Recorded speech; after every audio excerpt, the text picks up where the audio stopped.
Hilangkan kalbu, nyatakan ruh. Hilangkan ruh, nyatakan Nur Muhammad. Hilangkan Nur Muhammad, nyatakan Allah. Hilangkan Allah, nyatakan hayat.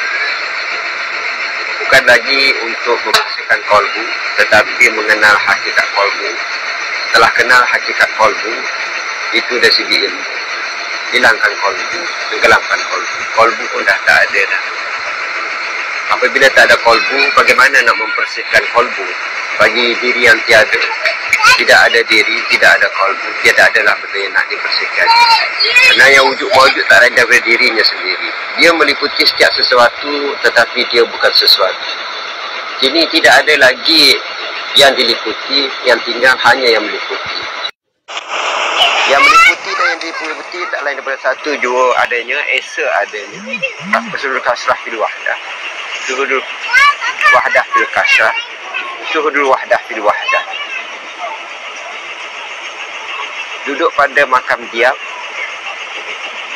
itu adalah ma'rifah sebenar yang tak berhuruf dan tak bersuara. Ma'rifah sebenar adalah apabila sempurnanya syariat, sempurnanya tarekat, sempurnanya hakikat. Sempurnanya ketiga-tiga ini adalah satu kesempurnaan yang sesempurna-sempurnanya dia. Tak lain daripada puncak kesempurnaan hakikat adalah ma'rifah Allah SWT.